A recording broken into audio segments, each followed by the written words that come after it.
الحمد لله الذي أعز وارتفع وذل لعظمته كل شيء وخزا. الحمد لله الذي أعز وارتفع وذل لعظمته كل شيء وخزا.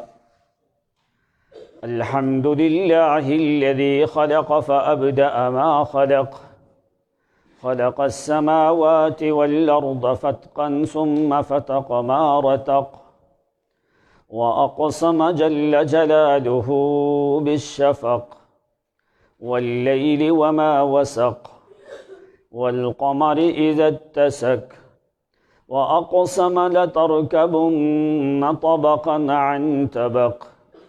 والحمد كله لله الذي خلق الإنسان وفضله على الجان. والحمد كله لله الذي أنزل القرآن على قلب سيد ولد عدنان. والحمد كله لله والشكر كله لله والثناء كله لله والعبادة كله لله والشكر كله لله الذي رفع السماء وبسط الأرض على الماء وخلق الإنسان وبدأ الإنسان بالماء الذي هو سميع الدعاء، قريب من نادى ومجيب من دعا. والصلاة والسلام على أحمد الهادي ورسول المرتضى ونبي المصطفى محمد المجتبى صلى الله عليه وسلم، وعلى آله وأصحابه الطيبين الطاهرين الصادقين القانتين المخلصين الموحدين المسلمين المؤمنين الصادقين الصابرين الخاشعين القانتين العابدين الحامدين السائحين التائبين السابكين الراكعين الساجدين الآمرين بالمعروف والناهين عن المنكر والحافظين لحدود الله رضوان الله تعالى عليهم أجمعين. أما بعد، فأعوذ بالله من جهد البلاء ودرك الشقاء وسوء القضاء وشماتة الأعداء. أعوذ بالله من العجز والكسل والبخل والجبن وضلع الدين وغلبة الدين وقهر الرجال. أعوذ بالله من الحسد والحقد والغيبة والنميمة والهمزات واللمزات. أعوذ بالله من الوساوس. أعوذ بالله من الشرك والشك والشر والشيطان. أعوذ بالله من الشبهات. أعوذ بالله من الكذب والسحر والفتنة. أعوذ بالله من اللعين الشيطان. بسم الله الكريم الرحيم الرحمن. ولقد خلقنا الإنسان من صلصال من حمأ مسنون. وقال الله جل وعلا في تنزيله محكم ولقد خلقنا الإنسان من صلصال من حمأ مسنون وقال في مقام آخر لقد خلقنا الإنسان في أحسن تقويم وقال الله تبارك وتعالى في مقام آخر ولقد خلقنا الإنسان ونعلم ما توسوس به نفسه ونحن أقرب إليه من حبل الوريد اللهم صل على محمد وعلى آل محمد كما صليت على إبراهيم وعلى آل إبراهيم إنك حميد مجيد اللهم بارك على محمد وعلى آل محمد كما باركت على إبراهيم وعلى آل إبراهيم إنك حميد مجيد كلما ذكره الذاكرون وغفل عن ذكرك وذكره الغافلون سبحانك لا علم لنا إلا ما علمتنا إنك أنت العليم الحكيم سبحان ربك رب العزة عما يصفون وسلام على المرسلين والحمد لله رب العالمین۔ عزت مآب، واجب الاحترام، محترم، معزز، مکرم بزرگان دین، علماء کرام، طلباء عظام اور حفاظ اور ہمارے بھائی، اللہ کریم تمہارا یہاں پہ آنا قبول فرمائے، اور جن نوجوانوں نے اس پروگرام کے لیے محنت اور مشقت کی ہے، اللہ کریم ان کی اس جد و جہد کو قبول فرمائے،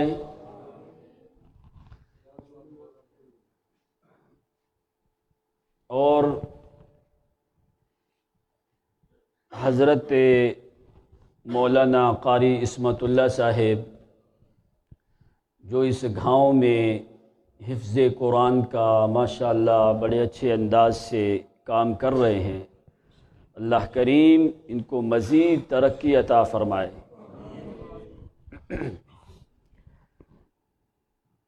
آپ یہاں پہ آئے ہو دین کی بات سننے کے لیے۔ اب دین اللہ کریم نے جو قرآن میں ذکر کیا ہے وہی دین ہے۔ قرآن مقدس سے بڑھ کے کوئی اللہ تعالیٰ کی یا دنیا میں کوئی ایسی کتاب نہیں ہے جو قرآن سے زیادہ عزت والی کتاب ہو۔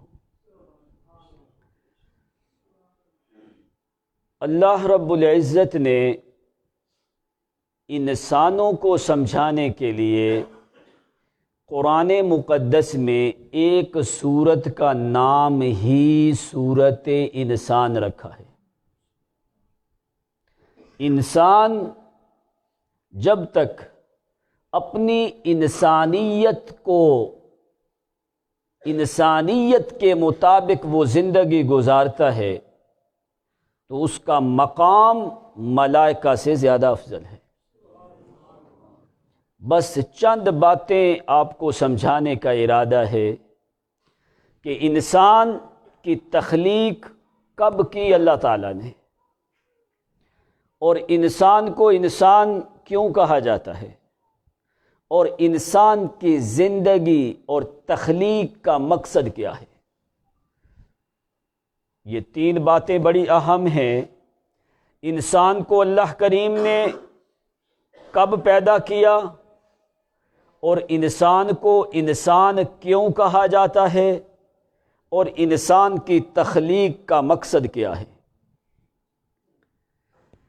اب قرآن پاک میں انسان کا لفظ یہ جو میں نے آیت مبارکہ تلاوت کی ہیں اس میں انسان کا لفظ موجود ہے۔ اب انسان کا لفظ قرآن مقدس میں 56 مقامات کے اوپر موجود ہے۔ کتنے مقامات پہ؟ 56، 56 مقامات۔ اول سے لے کے آخر تک تم قرآن مقدس کو دیکھو، 56 مقامات کے اوپر اللہ کریم نے انسان کا لفظ بولا ہے۔ کتنے مقامات پہ؟ چلو جنات کی بات چھوڑو، ملائکہ کی بات چھوڑو، انسان ہو، کم از کم انسان کا لفظ جو قرآن پاک میں موجود ہے کم از کم آدمی کو وہ سمجھنا چاہیے۔ انسان ہو کہ اس کو اپنی انسانیت سمجھنی چاہیے کہ میں انسان ہوں، اللہ نے مجھے کیوں پیدا کیا ہے۔ دوسرا لفظ، انسان کے اوپر لفظ بولا گیا ہے انس قرآن مقدس میں، وَمَا خَلَقْتُ الْجِنَّ وَالْإِنسَ إِلَّا لِيَعْبُدُونَ۔ انس قرآن مقدس میں 14 مقامات کے اوپر، یہ انسان کے نام ہے۔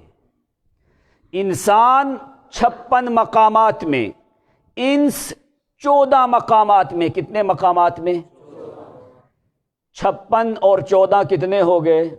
70۔ ریاضی میں لگتا ہے کمزور ہو سارے۔ 56 مقامات میں انسان، 14 مقامات میں انس، دونوں ملا کے بنتے ہیں 70 مقامات قرآن مقدس میں۔ تیسرا لفظ ہے الناس۔ سورۃ ناس آتی ہے، اس میں کتنی دفعہ ناس ہے؟ 5 دفعہ۔ کتنی دفعہ ہے؟ جو حفظ کرنے والے طالب علم ہے سب سے پہلے وہ سورۃ ناس حفظ کرتے ہیں، اور سورۃ ناس انسانوں کو خطاب ہے۔ انسانوں کو یا تو قرآن میں ناس کہا گیا ہے، یا انس کہا گیا ہے، یا انسان کہا گیا ہے۔ انسان 56 مقامات میں، انس 14 مقامات میں، اور ناس 368 مقامات کے اوپر قرآن مقدس میں موجود ہے۔ کتنے مقامات میں؟ 368 مقامات کے اوپر۔ اور نبی اکرم صلی اللہ علیہ وسلم نے پہلا خطاب جو انسانوں کو کیا ہے، وہاں پہ اللہ کریم کے پیغمبر نے یا ایھا الناس کا لفظ کہا ہے۔ اور ناس قرآن مقدس میں 368 مقامات کے اوپر۔ سمجھ آ رہی ہے سب کو؟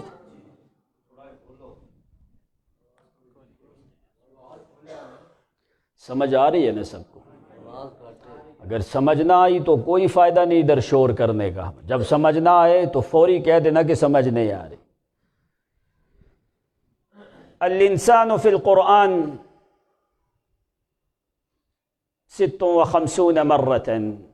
انسان قرآن مقدس میں 56 مقامات میں، انس قرآن مقدس میں 14 مقامات میں، اور ناس قرآن مقدس میں 368 مقامات کے اوپر۔ اب ناس اللہ کریم نے اتنے زیادہ مقامات میں کیوں ذکر کیا ہے؟ اب قرآن مقدس کا اعجاز جو ہے، دنیا کی کتابیں مل جائیں، قرآن ایک معجز کتاب ہے، ساری دنیا کو عاجز کرنے والی کتاب ہے۔ کاش کہ کبھی آدمی نے غور کیا ہو کہ ناس پوری دنیا کی انسانیت کو خطاب ہے۔ 368 مقامات کے اوپر کیوں آیا ہے؟ اللہ تعالیٰ نے انبیاء اور رسول کن کی طرف بھیجے ہیں؟ ناس کی طرف بھیجے ہیں، انسانوں کی طرف بھیجے ہیں۔ قرآن اٹھا کے دیکھو، رسول، رسل، رسولہ، مشتقات اس کے، رسول اور رسل کا لفظ بھی قرآن مقدس میں 368 مقامات کے اوپر آیا ہے۔ 368 مقامات کے اوپر ہی رسول اور رسل کا لفظ قرآن میں آیا ہے، اور ناس کا لفظ بھی قرآن مقدس میں 368 مقامات کے اوپر آیا ہے۔ کیوں؟ یہ قرآن کا اعجاز ہے۔ فرمایا رسول آئی تمہاری طرف ہیں، دونوں کو ایک لفظ کے ساتھ اللہ کریم نے ملایا ہے۔ 368 مقامات میں ناس ہے اور 368 مقامات کے اوپر ہی رسل اور اس کے مشتقات ہیں، تاکہ اس دنیا کو سمجھ میں آئے کہ لوگوں، ہم نے جو انبیاء اور رسول بھیجے ہیں وہ تمہاری طرف بھیجے ہیں، اور وہ کیوں آئے ہیں؟ صرف انسان کو انسانیت بتانے کے لیے۔ اب انسان کے اوپر انسان کا لفظ کیوں بولا جاتا ہے؟ انس قرآن پاک میں ہے 14 مقامات میں۔ انس کا معنی کیا ہے؟ انس من الانس، انس ہوتا ہے محبت۔ انسان اپنی جنس سے بھی محبت کرتا ہے اور اپنے علاوہ غیر جنس سے بھی محبت کرتا ہے۔ اب انسان جو ہے جانوروں سے بھی محبت کرتا ہے کہ نہیں کرتا؟ اس لیے انسان کو انس کہا گیا ہے کہ جو اپنی جنس سے بھی محبت کرتا ہے اور اپنے علاوہ دوسری نوع اور اجناس سے بھی محبت کرتا ہے۔ اور ناس کا مطلب ہے نسیان سے، کہ بھولنے والے۔ انسان بھولتا ہے کہ نہیں بھولتا؟ نسی آدم و نسی اولادو، اس کی اولاد آدم بھی بھول گیا اور آدم کی اولاد بھی۔ اس لیے ناس کا لفظ قرآن میں زیادہ ذکر ہے۔ کیوں؟ اللہ تعالیٰ سمجھاتے ہیں، او انسانوں، اگر تم بھول جاؤ میں خدا تمہاری بھول شمار بھی نہیں کرتا۔ اگر تم بھول جاؤ، کیوں؟ اس لیے کہ بھولنے والے کی اولاد ہو۔ اگر تم بھول جاؤ میں تمہاری بھول شمار بھی۔ تیسرا لفظ کیا ہے؟ انسان۔ انسان کو انسان کیوں کہا جاتا ہے؟ ایک تو مادہ نسیان سے بھی آتا ہے، لیکن انسان کو انسانیت کی وجہ سے آ کے انسان کہا جاتا ہے۔ اور انسان میں اللہ تعالیٰ نے 2 بڑے جوہر رکھے ہیں۔ بات بڑی سمجھنے والی ہے، ذرا غور سے سمجھنا۔ سویا تو نہیں؟ جو سو جائے اس کو کوئی سمجھ آتی؟ جو مسجد میں سو جائے اس کو بھی کوئی سمجھ آتی؟ تو جو قبرستان میں سو جائے اس کو بھی سمجھ آتی؟ انسان کو انسان 2 جوہر کی بنا پہ کہا جاتا ہے، ایک عقل اور دوسرے شہوات کی وجہ سے۔ انسان میں اللہ نے عقل بھی رکھی ہے، شہوات بھی رکھی ہے۔ ملائکہ میں اللہ نے صرف عقل رکھی ہے، شہوات رکھے۔ انسانوں میں عقل بھی شہوات بھی، ملائکہ میں صرف عقل، شہوات کوئی نہیں۔ حیوانوں میں شہوات ہے، عقل رکھی۔ ان 2 جوہر کی بنا پہ انسان کو انسان کہا جاتا ہے۔ اس میں عقل بھی ہے، شہوات بھی ہے۔ اب قانون کیا ہے؟ اذا غلب العقل على الشہوات فهو افضل من الملائکہ۔ اگر انسان نے اپنی عقل کو شہوات پہ غالب کر لیا تو یہ ملائکہ سے افضل ہے۔ اذا غلب العقل على الشہوات فهو افضل من الملائکہ۔ اگر انسان نے اپنی عقل کو شہوات کے اوپر غالب کر لیا تو یہ ملائکہ سے افضل ہے۔ اگر انسان نے اپنی شہوات کو عقل پہ غالب رکھا فہو اخص من الحیوانات، تو فرمایا یہ حیوانوں سے بھی زیادہ بدترین ہو جائے گا۔ بات کوئی سمجھ آئی کہ نہیں؟ اگر اس نے عقل کو شہوات پہ غالب کیا تو یہ ملائکہ سے افضل ہے۔ اگر شہوات کو عقل پہ غالب کر لیا تو یہ حیوانوں سے بھی زیادہ ذلیل ہے۔ اب قرآن نے خود ذکر کیا، اولئک کالانعام بل ہم اضل، کہ یہ جنگل کے جانوروں سے بھی زیادہ بدترین ہے۔ اب دیکھ، جب تک تیری عقل تیری شہوات پہ غالب رہے گی تو تو ملائکہ سے افضل ہے۔ اب اللہ سے پوچھ کہ یا اللہ تو نے یہ قرآن کن لوگوں کے لیے بھیجا ہے؟ اللہ کریم فرماتے ہیں ان فی ذلک لآیات لقوم یعقلون، میں نے عقل مند لوگوں کی طرف قرآن بھیجا ہے۔ تو عقل مند کون ہے؟ انسان ہے۔ ملائکہ کی تخلیق کے بارے میں اللہ کریم نے تفصیل تمہیں قرآن میں نہیں بتائی، اس لیے کہ انسان ساری مخلوقات سے افضل ہے کب؟ جس وقت اس نے اپنی انسانیت کو سمجھا۔ اللہ تعالیٰ نے ملائکہ کی تفصیل تخلیق کی نہیں بتائی، جنات کی تفصیل تخلیق کی نہیں بتائی۔ اللہ نے کیا کہا؟ وَالْجَانَّ خَلَقْنَاهُ مِن قَبْلُ مِن نَارِ السَّمُومِ، ہم نے جنات کو آگ سے پیدا کیا، خلاص بات ختم۔ فرمایا الحمدللہ فاطر السماوات والارض جاعل الملائکۃ رسلا اولی اجنحۃ مثنی وثلاث ورباع یزید فی الخلق ما یشاء۔ فرمایا ہم نے ملائکہ کو پیدا کیا، کسی کے 2 پر، کسی کے 3 پر، کسی کے 4 پر، اور یہ نور سے پیدا ہوئے، جنات نار سے پیدا ہوئے۔ اب اس سے زیادہ تفصیل ملائکہ کی، جنات کی قرآن میں موجود ہے۔ اب انسان دیکھ، یہ اعلیٰ مخلوق ہے، اللہ کریم نے انسان کے 18 مراحل قرآن میں ذکر کیے ہیں۔ انسان کی تخلیق کے 18 مراحل قرآن میں ذکر کیے ہیں۔ کیوں؟ اس لیے کہ اللہ کریم نے انسان کو اعلیٰ اور عرفہ مخلوق پیدا کیا ہے۔ یہ اس وقت تک اعلیٰ ہے جب تک اس نے اپنی انسانیت کو اپنے کنٹرول میں رکھا، اپنی انسانیت کے مطابق اس نے زندگی گزاری، تو یہ اعلیٰ ہے۔ اللہ کریم نے انسانوں کی تخلیق کے لیے قرآن مقدس میں قسمیں اٹھائی۔ وَلَقَدْ خَلَقْنَا الْإِنسَانَ وَنَعْلَمُ بِهِ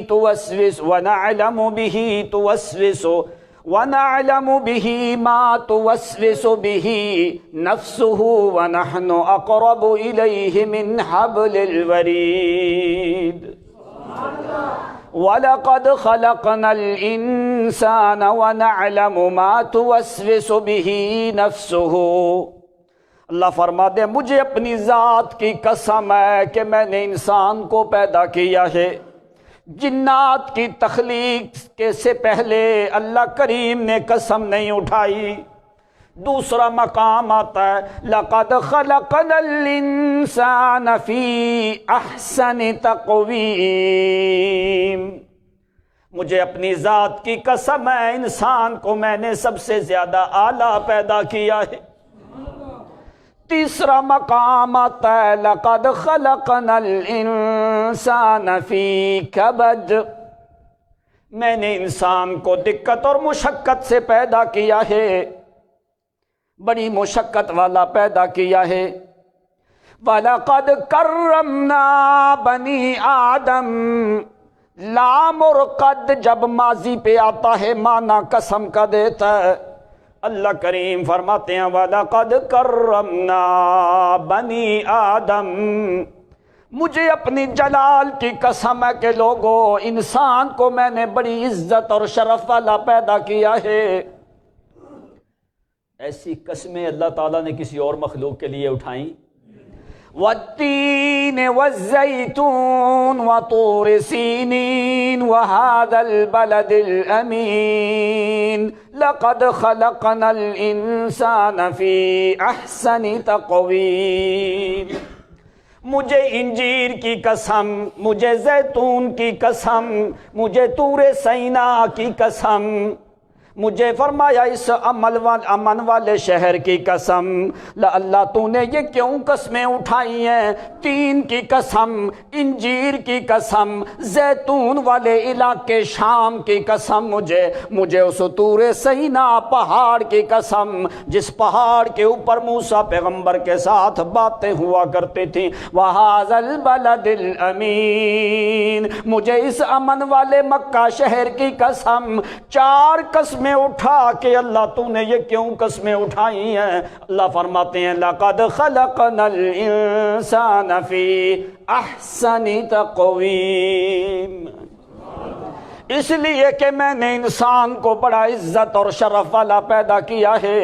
دوسرا مقام بھی دیکھ، اللہ کریم فرماتے ہیں لا اقسم بهذا البلد وَأَنْتَ حِلٌّ بِهَذَا الْبَلَدِ وَوَالِدٍ وَمَا وَلَدَ لَقَدْ خَلَقْنَا الْإِنسَانَ فِي كَبَدٍ لا اقسم بهذا البلد، میں قسم اٹھاتا ہوں اس شہر کی، لا اقسم بہذا البلد، میں قسم اٹھاتا ہوں اس شہر کی۔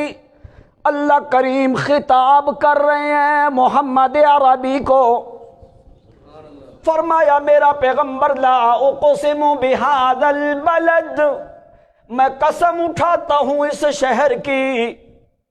اللہ کیوں تو نے اس شہر کی قسم اٹھائی ہے؟ آگے اللہ کریم خطاب کرتے ہیں در یتیم ہادی عظیم کو، محمد الرسول اللہ صلی اللہ علیہ وسلم کو۔ اللہ فرماتے ہیں لا اقسم بہذا البلد وانت حل بہذا البلد، او میرا پیغمبر مجھے قسم ہے مکہ شہر کی۔ کیوں میں قسم اٹھاتا ہوں وانت حل بہذا البلد؟ اس لیے کہ میرا محمد تو اسی شہر میں رہتا ہے۔ کیا اس سے بڑھ کے کوئی اور مقام ہو سکتا ہے امام الانبیاء کا؟ وَأَنْتَ حِلٌّ بِهَذَا الْبَلَدِ، تو اسی شہر والا ہے، تیری پیدائش ہے تو مکہ میں، تیرا میرا پیغمبر بچپن گزرا ہے تو مکہ میں، تیری فتیان والا مرحلہ گزرا ہے تو مکہ میں، تیری میرا پیغمبر جوانی گزری ہے تو مکہ میں، تیرے اوپر شباب آئے ہیں تو مکہ میں۔ وَأَنْتَ حِلٌّ بِهَذَا الْبَلَدِ، فرمایا اس لیے کہ میرے پیغمبر آپ اس مکہ میں رہتے ہو، آپ بھی مکہ میں رہتے ہو، میں قرآن بھی مکہ میں نازل کیا ہے۔ لا اقسم بهذا البلد وانت حل بهذا البلد ووالد وما ولد، مجھے انسان کے باپ اور بیٹے کی قسم۔ اللہ تعالیٰ جس کی چاہے قسم اٹھا سکتا ہے، لیکن مخلوق کو حکم کیا ہے کہ اللہ کے علاوہ کسی غیر کی قسم۔ من حلف لغیر اللہ فقد اشرک، لعن اللہ من حلف لغیر اللہ۔ امت کو منع کیا گیا کوئی بھی اللہ کے علاوہ کسی غیر کی قسم، اللہ تعالیٰ خالق ہے، وہ جس کی چاہے قسم اٹھائے۔ ووالد وما ولد، مجھے انسانی باپ کی قسم، اس کے بیٹے کی قسم۔ اللہ تو نے کیوں اتنی قسمیں اٹھائی ہیں؟ لَقَدْ خَلَقَنَا الْإِنسَانَ فِي كَبَدٍ، میں نے انسان کو پیدا کیا ہے، مشقت اور محنت کے لیے پیدا کیا ہے۔ انسان کی تخلیق سے پہلے اللہ کریم نے قسمیں اٹھا کے تمہاری انسانیت کو ذکر کیا ہے۔ کیوں؟ جب آدمی قسم اٹھاتا ہے نا تو پھر آدمی فوری اس کی بات پہ یقین کر جاتا ہے۔ تو اللہ تعالیٰ اگر نہ بھی قسمیں اٹھاتے تو اللہ کی بات پہ تو یقین تھا، لیکن یہ انسان کی تعظیم کے لیے اللہ کریم نے بار بار قسمیں اٹھائی۔ ساری مخلوقات سے آخر میں اللہ کریم نے انسان کو پیدا کیا ہے۔ ساری مخلوقات سے ملائکہ پہلے، جنات پہلے۔ اللہ تعالیٰ نے خود فرمایا وَالْجَانَّ خَلَقْنَاهُ مِن قَبْلِ، انسانوں سے پہلے ہم نے جنات کو پیدا کر دیا، ملائکہ کو پہلے۔ هَلْ أَتَىٰ عَلَى الْإِنسَانِ حِينٌ مِّنَ الدَّهْرِ، آخر میں ہم نے انسان کو پیدا کیا ہے۔ پیدا سب سے آخر میں ہوئی ہے، مقام ساری مخلوقات سے اعلیٰ ہے۔ اسی طرح نبی اکرم صلی اللہ علیہ وسلم آئے سب سے آخر میں، لیکن اللہ کریم نے امام الانبیاء بنا دیا ہے۔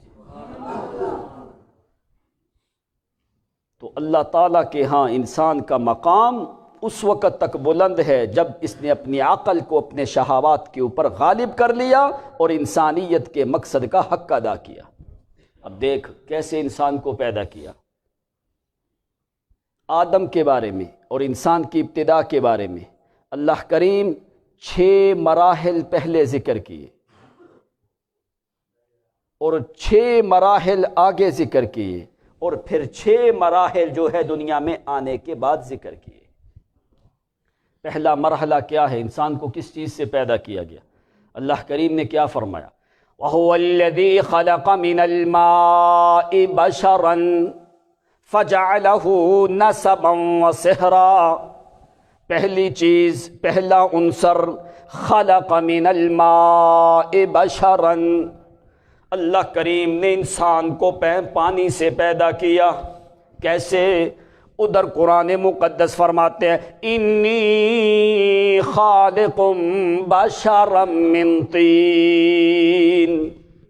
تیسرے مقام پہ اللہ کریم فرماتے ہیں واللہ خلقکم من تراب ثم اذا انتم بشر تنتشرون۔ چوتھے مقام پہ قرآن کہتا ہے خلقناہ من طین لازب۔ پانچویں مقام پہ قرآن کہتا ہے خلقنا الانسان من صلصال من حمأ مسنون۔ چھٹا مرحلہ قرآن نے ذکر کیا ہے خلقنا الانسان من صلصال کالفخار۔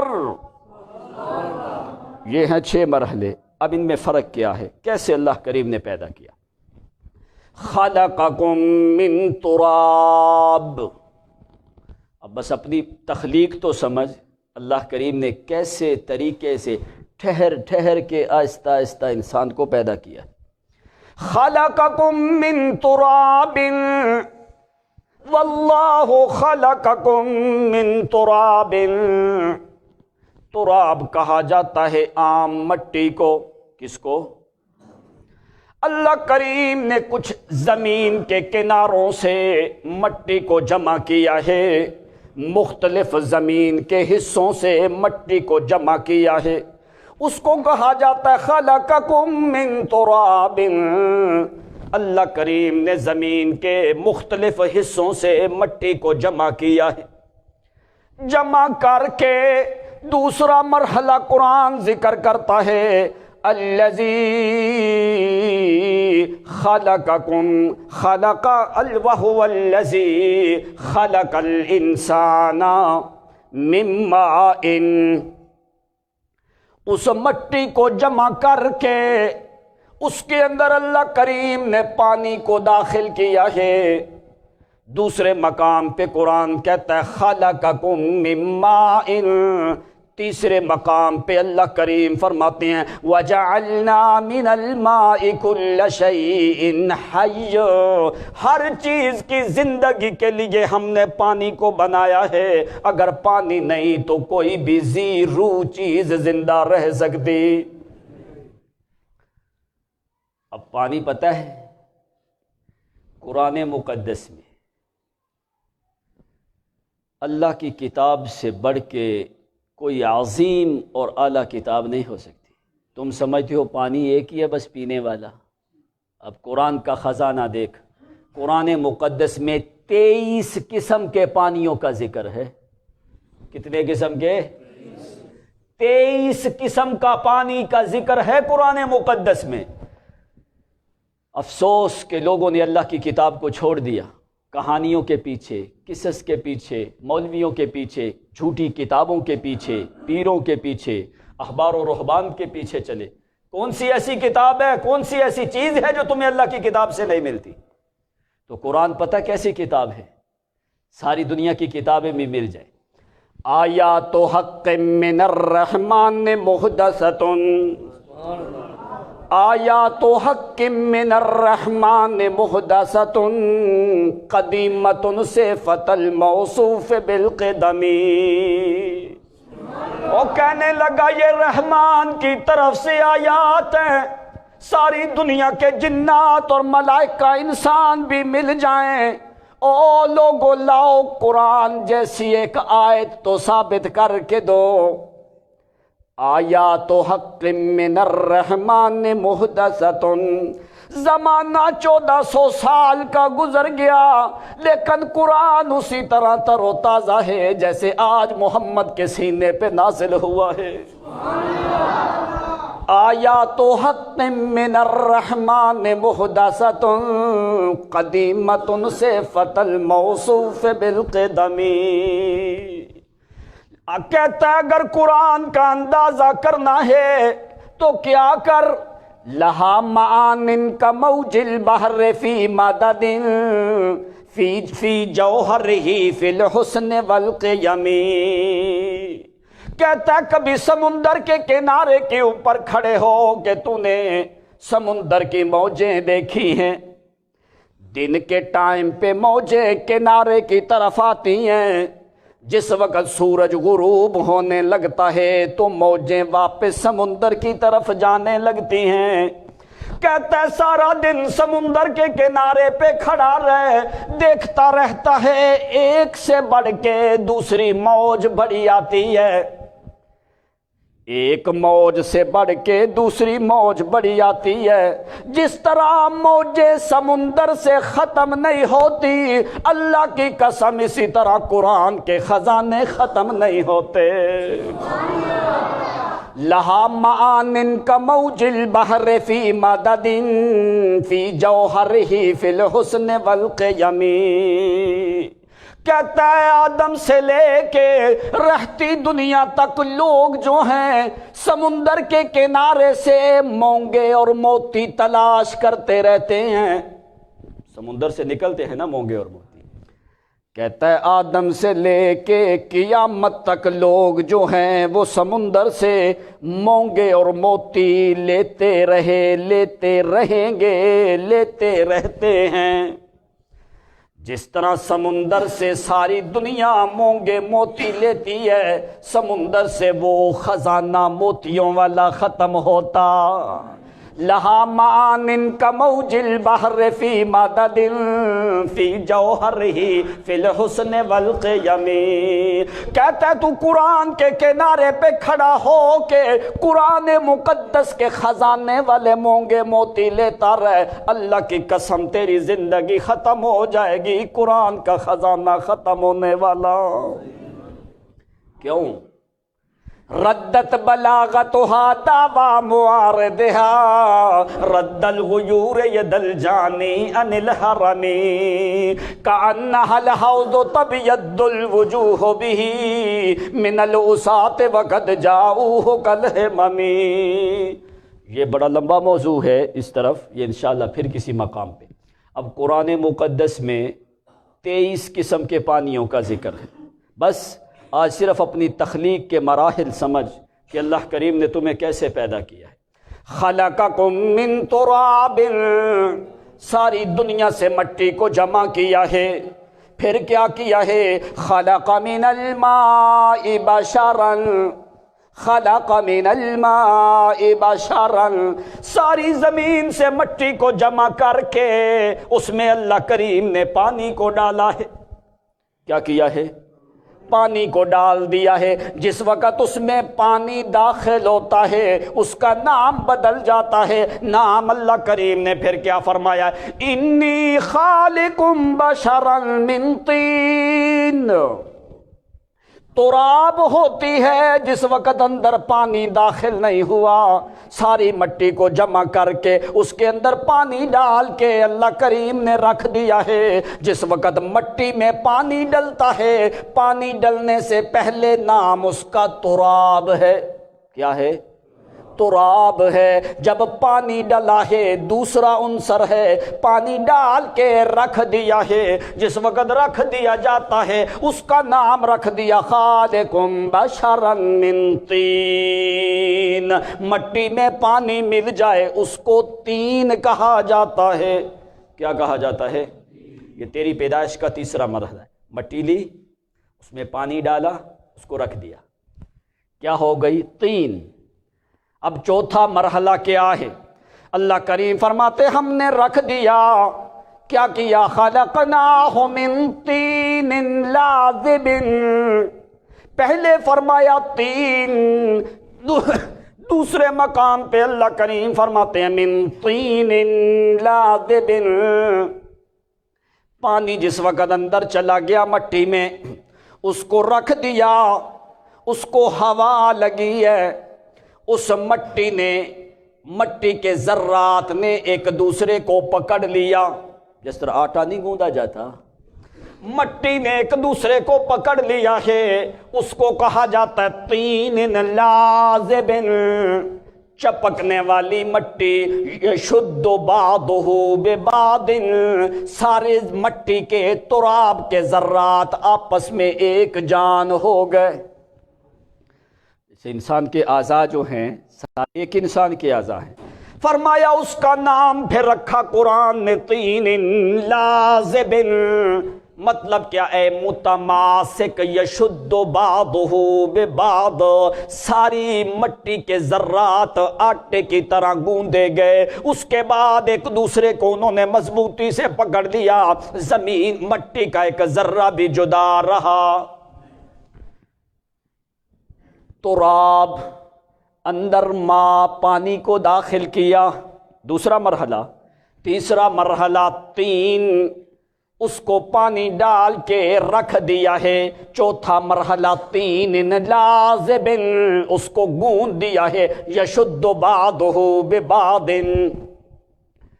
جیسے یہ اینٹیں نہیں بناتے، وہ مٹی ایک جان ہو جاتی ہے، اس کو کہا جاتا ہے طین لازب۔ اب کیا ایک مرحلے کے درمیان کتنا کتنا وقفہ ہے؟ کیا یہ فوری ہوتا رہا؟ ایام گزرتے گئے۔ اگر فوری ہوتا تو اللہ تعالیٰ ایسے مختلف طریقوں سے ذکر نہ کرتے، درمیان میں وقفہ چھوڑا ہے، کیوں؟ تاکہ اس میں کوئی حوصلہ اور صبر بھی آ جائے۔ پانچواں مرحلہ، اس مٹی کو گوندھ کے اللہ کریم نے دھوپ میں رکھا ہے۔ جس وقت اس مٹی کو رکھ دیا جاتا ہے، سورج کی شعاعیں اس کے اوپر پڑتی جاتی ہیں۔ ایک انسان گرمی کے موسم میں سورج کے نیچے کھڑا ہو، اس کے چہرے کی رنگت بدلتی ہے کہ نہیں بدلتی؟ سرخ ہو جاتا ہے یا پھر کچھ کالا ہونے لگتا ہے؟ یہ کیوں ہونے لگتا ہے؟ اس کے بارے میں قرآن نے پہلے ذکر کر دیا۔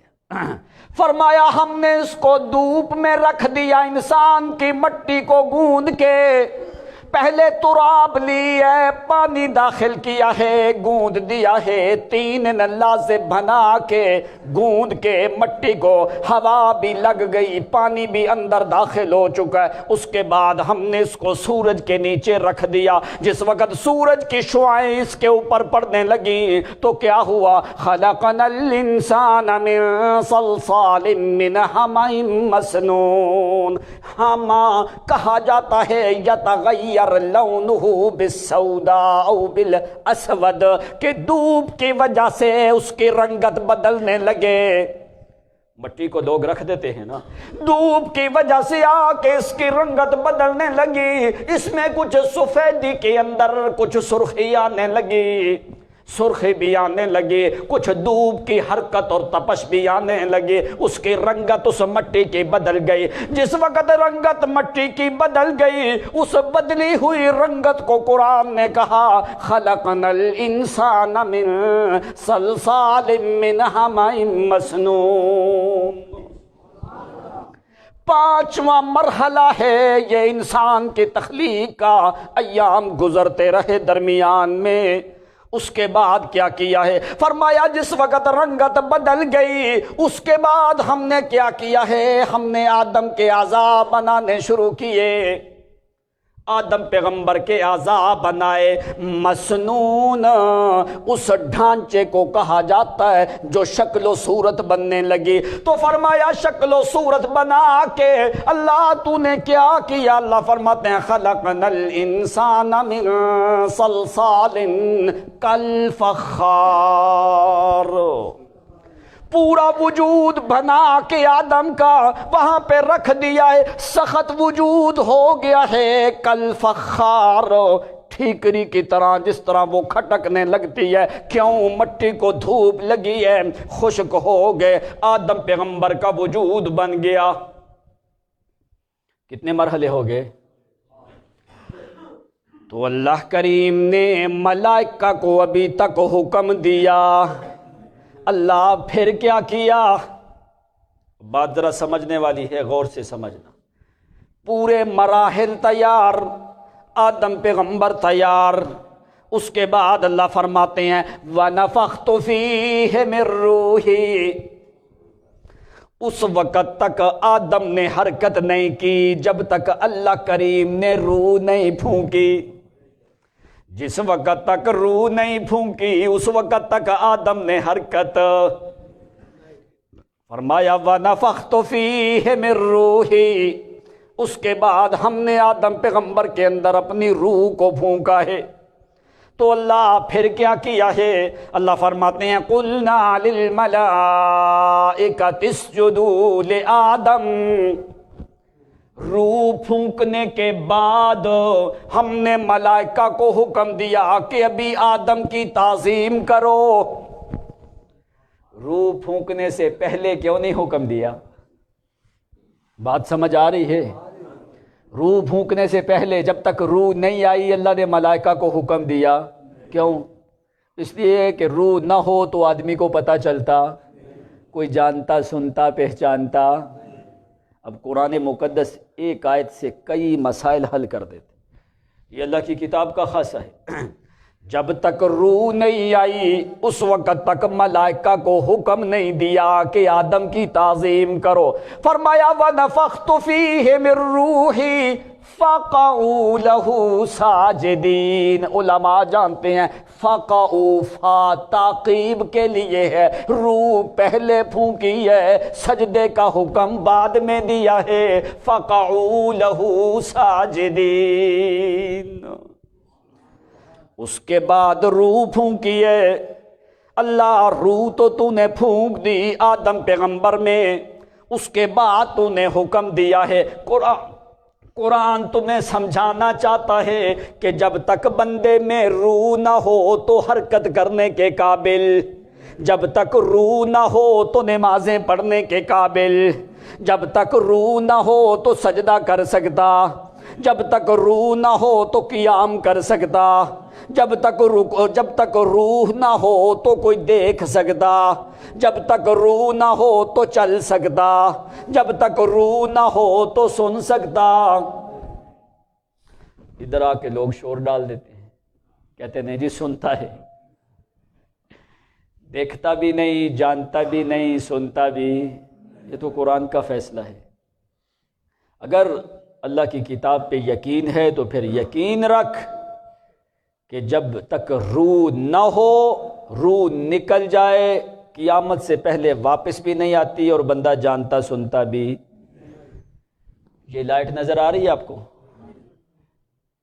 یہ خول جو ہے اس کے اوپر، یہ ایک ڈھانچہ ہے، پیچھے کرنٹ بجلی کا نہ ہو تو یہ جل جائے گی۔ اگر بجلی نہ ہو تو اس کے جسم کا کوئی فائدہ۔ اسی طرح انسان کے جسم میں یہ کرنٹ ہے روح، جب تک روح کا کرنٹ نہ ہو اس وقت تک کوئی جلتا، یہ چمکتا، یہ ہلتا چلتا پھرتا نہیں ہے۔ یہ 6 مراحل اللہ کریم نے انسان کی تخلیق کے ذکر کیے۔ پھر کیا کیا؟ فرمایا وَجَعَلَ لَكُمُ السَّمْعَ وَالْأَبْصَارَ وَالْأَفْئِدَةَ، پھر میں نے تیرے کان بھی دیے، تیری آنکھیں بھی دی۔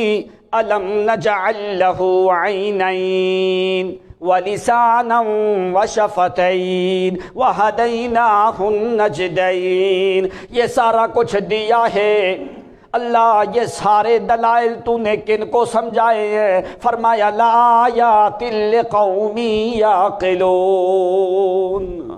یہ میں نے عقل مند لوگوں کو۔ تو انسان کے جوہر 2 ہیں، عقل اس کے شہوات پہ غالب رہے تو یہ بندہ ملائکہ سے افضل ہے۔ جس وقت تک اپنی نفسانی خواہشات کو اپنی عقل پہ غالب کرے گا تو فرمایا کل انعام بل ہم اضل، تو یہ جنگل کے جانوروں سے بھی زیادہ بدترین ہے۔ اب عقل مند کون ہے؟ انسانوں میں سے کچھ عقل مند ہیں، اللہ نے فطرت میں اس کو بنایا ہے عقل مند، لیکن کچھ لوگوں کی شہوات اپنی عقل پہ غالب آ گئی۔ عقل ہو، اب انسان کی تخلیق کا مقصد کیا ہے؟ تم قرآن سے پوچھو، ادھر ادھر جانے کی ضرورت نہیں ہے۔ کیا مقصد ہے؟ وَمَا خَلَقْتُ الْجِنَّ وَالْإِنسَ إِلَّا لِيَعْبُدُونَ، فرمایا میں نے جنات اور انسانوں کو، ان کی تخلیق کا مقصد کیا ہے کہ یہ عبادت صرف میری کریں۔ عبادت کیا کریں؟ صرف میری کریں، دوسرے مقام پہ یا ایھا الناس کا لفظ بولا، یا ایھا الناس اعبدوا ربکم الذی خلقکم۔ وہ اللہ نے تمہاری تخلیق کا ذکر کیا، میں نے تم کو پیدا کیا ہے، جس نے پیدا کیا ہے عبادت کا حق اسی کا، قیام کا حق اسی کا، رکوع کا حق اسی کا، سجدے کا حق۔ دعا سو گئے ہو؟ بس کر دیں، بولتے نہیں۔ سجدے کا حق، قیام کا حق، پکار کا حق، دعاؤں کا حق، سجدہ ریزیوں کا حق، بلانے کا حق، دعاؤں کا حق، نداؤں کا حق، نظر و نیاز کا حق، حاجت روائی کا حق، مشکل کشائی کا حق، سماعت کا حق، بصارت کا حق، قوت کا حق، رفعت کا حق، تقدس کا حق، ثنا کا حق، حمد کا حق، تسبیح کا حق، شکر کا حق، قیام کا حق، رافت اور رحمت کرنے کا حق اسی کا ہے، اس کے علاوہ کسی غیر کو بلانے کی ضرورت۔ اس لیے اللہ کریم نے تجھے حکم دیا، کیوں اللہ نے تیری تخلیق کا ذکر کیا ہے، یا ایھا الناس اعبدوا، صیغہ جمع مذکر مخاطب کا، پوری دنیا کو خطاب ہے، فرمایا اعبدوا، او میری ہی عبادت کرو۔ کیوں اللہ تیری عبادت کرے؟ اس لیے اللہ فرماتے ہیں الذی خلقکم، اس لیے کہ میں نے تم کو پیدا کیا ہے۔ تو کیسا پیدا کیا ہے؟ لقد خلقنا الانسان فی احسن تقویم، فرمایا انسان سے خوبصورت کوئی بنایا، یصورکم فی الارحام کیف یشاء۔ امام ابو حنیفہ رحمۃ اللہ علیہ ایک آدمی امام صاحب کے پاس آیا، کہنے لگا میں نے اپنی بیوی کو طلاق دے دی ہے، طلاقوں کا بڑا رواج ہے باہر کیف، اغضب الحلال عند اللہ الطلاق، حلال چیزوں میں غضبناک کرنے والی اللہ کو جو چیز ہے وہ طلاق ہے۔ اس کو معمولی نہ سمجھنا، ایسے فوری نہ طلاقیں دے دیا کرو۔ اگر کسی نے دینی ہو نا طلاق، پہلی بات تو دیا ہی نہیں، اگر دینی ہو تو پھر تا کے ساتھ دیا، طلاق توہیں کے ساتھ نہ دیا کرو، پھر تا کے ساتھ طلاق دیا کرو۔ طلاق تا کے ساتھ اس کا مطلب ہوتا ہے ملاقات کا، توہیں کے ساتھ اگر طلاق ہو اس کا مطلب جدائی ہو جاتا ہے۔ عورتوں کو ڈرانے کے لیے اگر طلاق دینی ہو تو الف با تا نہیں ہوتی، وہ تا والی طلاق دیا کرو، تا والی طلاق نہ دیا کرو اگر کسی نے کسی کو ڈرانا ہو۔ امام صاحب کے پاس آدمی آیا، اس نے کہا کہ میں نے بیوی کو طلاق دے دی ہے، اب میں بڑا شرمندہ ہوں۔ لوگ آتے ہیں پوچھتے ہیں، کہتے ہیں میں نے غصے میں آ کے طلاق دے دی۔ اب کبھی کوئی ہنسی خوشی بھی طلاق دیتا ہے؟ لوگ غصے میں طلاق دیتے ہیں۔ اس نے کہا کیا الفاظ کہیں؟ اس نے کہا میں نے اپنی بیوی کو کہا ہے اگر چاند سے زیادہ خوبصورت نہ ہوئی تو تمہیں طلاق ہے۔ کیا طلاق دی ہے؟ امام صاحب نے پوچھا۔ اس نے کہا میں نے طلاق یہ دی ہے کہ اگر تو چاند سے زیادہ خوبصورت نہ ہو گئی ورنہ تجھے طلاق ہے۔ اب اس نے کہا چاند سے زیادہ خوبصورت تو ہو نہیں سکتی، اس لیے لہٰذا اس کو طلاق ہو گئی۔ امام صاحب جیسا آدمی، کوئی ذکی اور ذہین آدمی، نعمان ابن ثابت رحمۃ اللہ علیہ، کیسا امام ابو حنیفہ کو اللہ کریم نے فقاہت دی ہے۔ کان اماما عادلا زاہدا عابدا تقیا ونقیا وعالما وفقیحا وحافظا وعابدا وفاہما، جو قرآن کو سمجھنے والا ہے۔ من یرد اللہ بہ خیرا یفقہہ فی الدین، جس کو اللہ کریم بھلائی کا ارادہ کرتا ہے اس کو اللہ تعالیٰ دین کی فقہ عطا فرما دیتا ہے۔ تو امام ابو حنیفہ، نعمان ابن ثابت رحمت اللہ تعالی علیہ، جو تابعین میں سے ہیں، 26 صحابہ کرام کی زیارت کی امام ابو حنیفہ رحمۃ اللہ علیہ نے، عظیم من التابعین میں سے۔ تو امام صاحب نے کہا اس کی عورت بھی زارو قطار روتی ہے، وہ خامند بھی پریشان ہے۔ اس نے کہا میری بیوی جدا ہو گئی۔ امام صاحب میں نے غصے میں آ کے یہ بات کہہ دی ہے، اور میں نے طلاق کو معلق کر دیا چاند کے حسن و جمال کے ساتھ۔ تو چاند سے زیادہ کوئی چیز خوبصورت ہو سکتی؟ اللہ تعالیٰ امام ابو حنیفہ رحمۃ اللہ علیہ کی قبر کے اوپر ہزاروں رحمتیں نازل فرمائے۔ امام صاحب نے فرمایا اما قرأت القرآن، یہ ہے امام کی فقہ کہ قرآن سے باہر۔ فرمایا کیا تو نے قرآن نہیں پڑھا؟ فرمایا پڑھا۔ فرمایا قرآن پاک میں سورت 3 پڑھی؟ فرمایا والتین والزیتون وطور سینین وهذا البلد الامین لقد خلقنا الانسان فی احسن تقویم۔ اللہ کریم نے فرمایا میں نے پوری دنیا سے زیادہ خوبصورت انسان کو بنایا ہے۔ چاند کیا، چاند جیسے سینکڑوں چاند بھی ہوں، انسان کو اللہ نے چاند سے زیادہ خوبصورت بنایا۔ فرمایا جا تیری بیوی کو کوئی طلاق نہیں ہوئی۔ وہ امام، وہ آدمی تو اچھلتا ہوا چلا گیا۔ اس نے کہا واہ امام، اللہ تعالیٰ تیرے جو ہے تیری فقاہت کو اور زیادہ کر دے۔ ایک اور بات یاد آ گئی ہے، سنا دیں۔ پہلے زمانے میں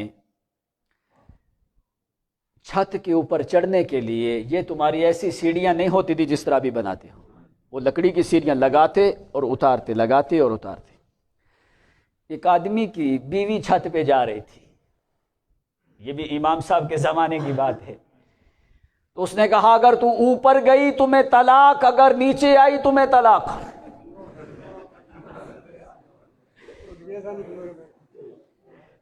اب وہ عورت ایک پاؤں اس کا اوپر ہے، ایک پاؤں نیچے ہے۔ اس نے کہا اگر اوپر گئی طلاق، نیچے آئی طلاق۔ اب وہ عورت بیچاری اسی جگہ کے اوپر رک گئی۔ اب نہ وہ اوپر جا سکتی ہے نہ وہ نیچے آ سکتی ہے۔ اب لوگوں میں شور ڈل گیا، اب کیا کریں، مسئلہ بڑا خراب ہو گیا۔ ابھی عورت تو ہے، اس کی تو زندگی تباہ ہوتی ہے۔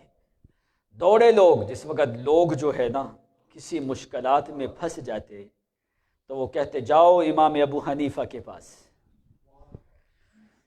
دوڑے امام اعظم ابو حنیفہ کے پاس، فرمایا ما رأیک یا ابا حنیفہ فی هذه المسئلہ، اے امام اعظم ابو حنیفہ آپ کی کیا رائے ہے، یہ مسئلہ ہے۔ امام صاحب نے فرمایا یہ مسئلہ جو ہے میں یہاں پہ نہیں بتا سکتا، میں نے موقع وہاں پہ جا کے دیکھنا ہے۔ موقع دیکھ کے آدمی کو، یہ جو تمہاری زمینوں کے معاملات ہوتے ہیں یہ بھی ایک مسئلہ امام، چلو وہ بعد میں کسی مقام پہ بیان ہوگا۔ باہر کیف امام صاحب چلے گئے، لوگ وہاں پہ جمع ہیں۔ انہوں نے کہا ابھی کیا مسئلہ ہوگا، اوپر گئی تو طلاق، نیچے آئی تو طلاق، ابھی کیا ہوگا؟ امام صاحب نے عورت کو فرمایا رسلک محلن، رسلک محلن، اسی مقام کے اوپر سیڑھی کے اوپر بیٹھی رہے، تو نے اوپر بھی نہیں جانا اور نیچے بھی نہیں اترنا۔ فرمایا 2-3 آدمی اوپر چلے جاؤ، 2-3 آدمی نیچے۔ اوپر سے ایسے کرو عورت کو نہ اوپر جانے دینا نہ نیچے جانے، دونوں جانب سے سیڑھی پکڑ کے نیچے رکھ دو۔ 2-3 آدمی اوپر گئے، انہوں نے رسے باندھے سیڑھی کو، آہستہ آہستہ سیڑھی نیچے آ رہی ہے، نیچے سے 2-4 آدمیوں نے پکڑا، نہ عورت اوپر گئی نہ نیچے گئی، سیڑھی کو نیچے اتار دیا گیا ہے۔ یہ ہے امام ابو حنیفہ کی فقاہت۔ اس نے کہا اترے گی تو طلاق ہوگی، امام صاحب نے کہا اترے نہیں، اس کو اتارا گیا ہے، اتری اتاری گئی ہے۔ یہ ہے فقاہت امام اعظم ابو حنیفہ رحمۃ اللہ علیہ۔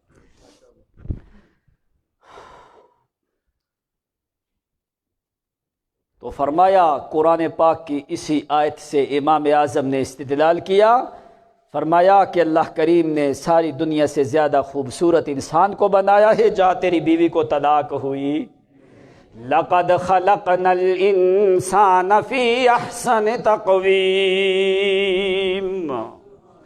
جنات کا مقام اتنا کوئی نہیں، احسن تقویم، فرمایا انسان سے زیادہ خوبصورت میں نے کسی کو پیدا، جب تک یہ اپنی عقل کو شہوات پہ غالب رکھے تو میں خدا کہ ہاں اس کا مقام بلند ہے۔ اب عاقل کون ہے؟ عقل مند وہ ہے جو صرف ایک اللہ کی عبادت کرے تو وہ عقل مند، جو غیروں کی عبادت کرے وہ عقل مند ہو سکتا؟ اب قانون کیا ہے؟ جس میں عقل ہے وہ شرک نہیں کرتا، جس میں شرک ہوتا ہے وہ عاقل ہو سکتا۔ اگر عقل مند ہے تو شرک نہیں کرے گا، اگر شرک کرتا ہے تو وہ عقل مند ہو سکتا۔ وہ کون ہے؟ اس لیے قرآن اٹھا، قرآن نے تشبیہ دی ہے، کل اولئک کل انعام بل ہم اضل۔ انسانوں میں تو عقل بھی ہے، شہوات بھی ہے، اگر اس نے میرے علاوہ غیروں کی عبادت کی، اس کی عقل ختم، پھر کیا ہوگا؟ کل انعام، کاف تشبیہ کے لیے ہے، یہ پھر جانوروں کی طرح ہے، بل ہم اضل، بلکہ جنگل کے جانوروں سے بھی زیادہ ذلیل اور رذیل ہے۔ اگر تو اپنی عقل کو شہوات پہ غالب رکھ، تیرا مقام ملائکہ سے زیادہ۔ بس ایک چھوٹی سی مثال سن لیں، یوسف پیغمبر نام سنا ہوا ہے؟ یوسف علیہ السلام کے سامنے امتحان آیا ہے، عقل بھی ہے، شہوات بھی ہیں۔ اگر یوسف کی جگہ پہ وہاں پہ صرف اس مخلوق کا فرد ہو جس میں عقل ہے، شہوات کوئی نہیں، تو وہاں پہ اس کا کوئی کمال ہو سکتا؟ یوسف کی جگہ پہ اگر نوریوں کا سردار جبریل امین کھڑا ہو تو زلیخا جو ہے وہ آوازیں دے، وراودته التي هو في بيتها عن نفسه وغلقت الابواب وقالت هيت لك۔ اس نے یوسف پیغمبر کو آوازیں دی ہیں، ہیت لک، اس نے یوسف کو اپنی طرف بلایا ہے۔ اب یہاں پہ یوسف پیغمبر میں دونوں چیزیں موجود ہیں، عقل بھی ہے، شہوات بھی ہیں۔ اب یہاں پہ امتحان ہے یوسف پیغمبر کا، کیا عقل غالب آتی ہے یا شہوات غالب آتے ہیں؟ اگر عقل غالب آئی تو مقام ملائکہ سے زیادہ ہے۔ کیا ہے مقام؟ ادھر زلیخا کی طرف بھی دیکھ، زلیخا جو ہے کہنے لگی ہیت لک، یوسف پیغمبر میں تمہیں اپنی طرف بلاتی ہوں۔ وغلقت الابواب، غلقت ایک ہوتا ہے اغلقا، ایک ہوتا ہے غلق یغلق تغلیقاً، باب تفعیل ہے، معنی کیا دیتا ہے؟ اس نے پورے زور لگا کے سارے دروازے بند کر کے تالے لگا کے چابیاں اپنی جیب میں ڈالی ہیں۔ غلقت زور لگتا ہے، باب تفعیل ہے، سارے دروازے بند کیے ہیں۔ وغلقت الابواب، سارے دروازے بند کر کے ادھر جمال ہے یوسف پیغمبر کے چہرہ منور پہ، ادھر یوسف پیغمبر کا حسن ہے، یوسف پیغمبر کے چہرے پہ جمال ہے۔ اندھیری رات میں یوں لگتا ہے جیسے 14ویں کا چاند یوسف کے چہرے کے اوپر ہے۔ کیوں؟ اللہ کریم کا پیغمبر بھی ہونے والے ہیں یوسف علیہ السلام۔ جمال اللہ کریم نے یوسف کو دیا ہے، جمال بھی دیا ہے، حسن بھی دیا ہے، اندر سے صبر بھی دیا ہے، کمال بھی دیا ہے، حلم بھی دیا ہے، بردباری بھی دی ہے، قوتیں بھی دی ہے، طاقتیں بھی دی ہے، شباب بھی دیا ہے۔ اس لیے اللہ کریم فرماتے ہیں میرا یوسف پیغمبر جو ہے یہ میرے یوسف کے اوپر حملہ کب ہونے لگا؟ وَلَمَّا بَلَغَ أَشُدَّهُ وَاسْتَوَى، بَلَغَ أَشُدَّهُ، جس وقت میرے یوسف کے چہرے کے اوپر جوانی کے شباب تھے، بالغا شدہ وستوا استوا یستوی استوان، سینہ جس وقت انسان کا مکمل طور پہ سیدھا ہو جاتا ہے، اس کے کندھے بھی سیدھے رہتے ہیں، گردن بھی سیدھی رہتی ہے، سینے کے اندر جھکاؤ نہیں ہوتا، کوئی کہولت کی علامت نہیں ہوتی، کوئی بڑھاپے کی چیز نہیں ہوتی۔ وستوا، جس وقت مکمل طور پہ میرے یوسف پیغمبر کی جوانی میں سیدھا ہوا میرے یوسف کا سینہ مبارک بھی یوں سیدھا ہو گیا، جوانی کو مکمل پہنچ گیا۔ سواء البطن والصدر، میرے یوسف پیغمبر کا سینہ پیٹ برابر ہے۔ بناوٹ کر کے اللہ کریم نے یوسف پیغمبر کے وجود کے اوپر حسن و جمال رکھا ہے۔ یوسف علیہ السلام کا جمال اور کمال بھی ہے۔ فرمایا وستوا، بالکل جوانی کے دوپہر میں میرا یوسف پیغمبر سیدھا کھڑا ہو جاتا ہے، جس وقت یوسف علیہ السلام چہرہ منور بھی حسین جمیل ہے۔ آخر کار یہ خلیل کا خاندان ہے، یہ کوئی معمولی بندہ، یہ خلیل پیغمبر کے خاندان سے آنے والا یوسف ابن یعقوب ابن اسحاق ابن ابراہیم خلیل اللہ۔ نبی علیہ السلام نے یوسف پیغمبر کے بارے میں فرمایا صدیق ابن صدیق ابن صدیق ابن صدیق۔ او لوگو، میرا یوسف پیغمبر بھی صدیق، یوسف کا باپ بھی صدیق، یوسف کا دادا بھی صدیق ہے، اور یوسف کے دادے کا باپ بھی صدیق ہے، ابراہیم خلیل اللہ۔ وَاذْكُرْ فِي الْكِتَابِ إِبْرَاهِيمَ إِنَّهُ كَانَ صِدِّيقًا نَبِيًّا۔ جمال یوسف پیغمبر کی پوری جوانی اور جو من شباب میں یوسف علیہ السلام ہے، ادھر اس نے اپنا پورا زور لگایا۔ وَغَلَّقَتِ الْأَبْوَابِ، سارے دروازے بھی بند کر دیے، گھر میں بھی کوئی موجود کوئی نہیں، دروازے بند کر کے پھر اس نے دیکھا ہے ایک دروازہ بند، دوسرا بند، تیسرا بند، سارے محل کے دروازے بند ہوئے۔ ابواب جمع ہے، 3 سے اوپر شروع ہوتی ہے۔ قرآن نے معنی سمجھایا ہے کہ دروازے 3 سے زیادہ ہیں۔ کتنے ہیں؟ ایک دروازہ۔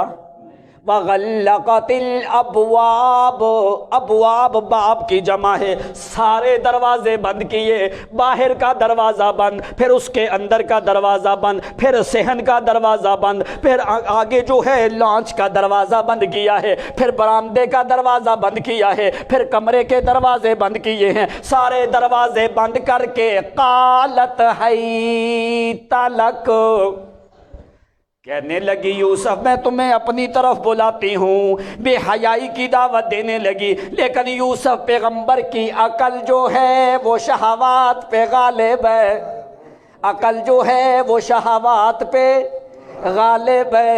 اللہ کریم کی طرف نگاہیں ہیں، تو یوسف پیغمبر نے کیا کہا؟ قال معاذ اللہ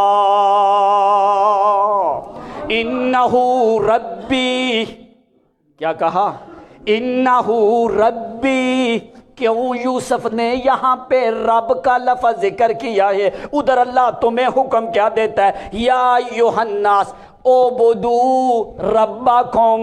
او تخلیق کی طرف لوٹایا یوسف پیغمبر نے کہ جس نے مجھے پیدا کیا ہے، جس نے میرے اوپر احسان کیے ہیں، مختلف مراحل میں میری تخلیق ہوتی رہی ہے۔ قال معاذ اللہ انہ ربی ربی احسن مثواي۔ اب رب کا معنی کیا ہوتا ہے؟ تو معنی کرتے ہو پالنے والا، یہی معنی کرتے ہو نا، لیکن لغت میں عربی میں یہ معنی کوئی نہیں۔ رب کا معنی کیا ہے؟ هو الخالق ابتداء والمربی وسطا والغافر انتہاء۔ رب وہ ہوتا ہے، هو الخالق ابتداء، جو ابتدا کرتا ہے انسان کی، والمربی وسطا، فرمایا جب دنیا میں آتا ہے پھر اس کی جو ہے پرورش بھی کرتا رہتا ہے، والغافر انتہاء، اس کا نام ناس ہے، ناس کا معنی بھولنے والا ہے، اگر یہ بھول جائے تو اللہ معاف بھی کر دیتا ہے۔ یہ تین معنی رب میں آتے ہیں۔ فرمایا وَقَدْ أَحْسَنَ بِي قَالَ مَعَاذَ اللَّهِ إِنَّهُ رَبِّي احسن مثواج انہ لا یفلح الظالمون۔ فرمایا اللہ کی پناہ، جو میرا رب ہے، جس نے مجھے پیدا کیا ہے، میری عقل نہیں مانتی برائی کی طرف جانے کے لیے کہ میں کھاتا بھی اسی کا ہوں، میں حکم بھی اسی کا مانتا ہوں، اس کے حکم کے خلاف چل سکتا۔ اب اللہ نے تمہیں حکم کیا دیا؟ اعبدو، میری ہی عبادت کر۔ اگر تیری عقل غالب ہے تو عبادت ایک کی کر، غیروں کی کرنے کی اجازت۔ اب بعد میں دیکھ، پھر اللہ تعالیٰ نے ثمرہ کیا دیا؟ یوسف علیہ السلام زور لگاتی رہی، بڑی کوشش کی اس نے۔ اللہ فرماتے ہیں وَلَقَدْ ہَمَّتْ بِهِ، اس کا مکمل ارادہ ہو چکا تھا، اس کا مکمل برائی کا ارادہ ہو چکا تھا۔ وَهَمَّ بِهَا لَوْلَا أَن رَّأَىٰ بُرْهَانَ رَبِّهِ، اور میرے یوسف کا ارادہ کوئی نہیں تھا۔ یوسف کا ارادہ، اس کا ارادہ ہو چکا تھا، میرے یوسف کا ارادہ کوئی نہیں تھا۔ تو ہم نے کیا کیا؟ جس وقت کوئی بندہ اپنی عقل کو شہوات پہ غالب رکھتا ہے تو وہ ہمارا حکم مانتا ہے، پھر اللہ فرماتے ہیں ہمارا حق ہے کہ اس بندے کی مدد کرنا۔ اب ہم نے کیا کیا؟ اللہ فرماتے كَذَلِكَ لِنَصْرِفَ عَنْهُ السُّوءَ وَالْفَحْشَاءَ انہ من عبادنا المخلصین، وہ ہمارا مخلص بندہ تھا۔ مخلص کون ہوتا ہے؟ قرآن سے پوچھ۔ فَاعْبُدِ اللَّهَ مُخْلِصًا لَهُ الدِّينَ، اگر خالص اسی کی عبادت کرے گا تو پھر تو مخلص ہے۔ فَادْعُوا اللَّهَ مُخْلِصِينَ لَهُ الدِّينَ۔ فرمایا ہم نے کیا کیا؟ لِنَصْرِفَ، اب یہاں پہ ذرا بات سمجھنا، ادھر سے برائی چلتی، آدمی برائی کی طرف جا رہا، برائی آدمی کی طرف آ رہی، آدمی برائی کی طرف جا رہا۔ اب کمال کیا ہے؟ آدمی برائی سے ہٹ جائے، کیا کرے؟ برائی سے، برائی آدمی کی طرف آتی رہی آدمی نے کیا کیا؟ یہ ہٹ گیا۔ اب قرآن نے معنی کیا سمجھایا؟ اللہ فرماتے ہیں لِنَصْرِفَ عَنْهُ السُّوءَ، برائی یوسف کی طرف چلنے لگی، مجھے اپنے جلال کی قسم ہے میں نے برائی کا رخ دوسری طرف کر دیا۔ لِنَصْرِفَ عنہ السوء، ہم نے برائی کو پھیر دیا یوسف سے، برائی کو کیا کیا؟ دوسری طرف کر دیا۔ عنہ السوء، اللہ تو نے کیوں ایسا کیا؟ اللہ فرماتے ہیں عبادنا المخلصین، اس لیے کہ خالص میری عبادت کرنے والا میرا بندہ تھا۔ عقل غالب آئی تو مقام کیا ہوا؟ آگے اللہ تعالیٰ نے یوسف علیہ السلام کے بارے میں کیا فرمایا؟ کتنے انعامات اللہ کریم نے دیے۔ رب قد آتیتنی، بس یہ واقعہ تو بہت لمبا ہے، بہر کیف اللہ تعالیٰ نے یوسف علیہ السلام کو محفوظ رکھ لیا، محفوظ رکھا، آخر میں اللہ کریم نے صلہ کیا دیا ہے؟ رب قد آتیتنی من الملک، افضل کیسے بنایا؟ باپ لوگوں کو بھی ساتھ میں لایا ہے، بھائیوں کو یوسف کے سامنے زیر کیا ہے، مصر کا بادشاہ بھی بنایا ہے، مصر کا بادشاہ بھی بنایا ہے۔ صرف یہاں پہ نہیں، اللہ کریم نے سر کے اوپر نبوت اور رسالت کا تاج بھی پہنایا ہے، بادشاہ بھی بنایا، سارے لوگوں کو تابع کر دیا، بھائیوں کو بھی زیر کر دیا جو حسد کرنے والے تھے، باپ سے ملاقات بھی کروا دی، اللہ کریم نے اولاد بھی عطا کر دی، بادشاہ بھی بنا دیا، اور نبوت اور رسالت بھی عطا فرما دی۔ تو لقب کیا رکھا اللہ تعالیٰ نے؟ یوسف ایھا الصدیق، یوسف کو وہ صدیق کر کے بلا رہے ہیں، اس لیے یوسف علیہ السلام کی عقل شہوات پہ غالب آئی تو مقام ملائکہ سے۔ اب انسان کے باقی جو 12 مراحل ہیں اس کی تخلیق کے، وہ انشاءاللہ پھر کسی مقام پہ ہوں گے۔ بس اپنی انسانیت کو سمجھ، مین تیری پیدائش اور تخلیق کا مقصد کیا ہے؟ موت کو قبول کر لے، لیکن اللہ کے علاوہ کسی غیر کے سامنے سجدہ کرنے کی اجازت، موت کو تسلیم کر لیکن اللہ کے علاوہ کسی اور کے اوپر یقین رکھنے کی اجازت، مر جا اللہ کے علاوہ کسی غیر کو پکارنے کی اجازت۔ اصل میں یہ جو پروگرام ہے یہ اسی اتوار کو 7 تاریخ کو گجرات میں ہماری جماعت کا، علماء کرام کا، نوجوانان توحید و سنت کا بہت بڑا اجتماع عام ہو رہا ہے، جہاں پہ پورے ملک سے لوگ جو ہیں وہ وہاں پہ جمع ہو رہے ہیں۔ تو اللہ تعالیٰ کی توحید سننے کے لیے تمہیں بھی کوشش کرنے چاہیے تاکہ اس بابرکت محفل اور اجتماع میں تمہاری بھی شرکت ہو۔ اللہ تعالیٰ ہم سب کو توفیق عنایت فرمائے۔ وآخر دعوانا الحمدللہ رب العالمین۔ الحمدللہ۔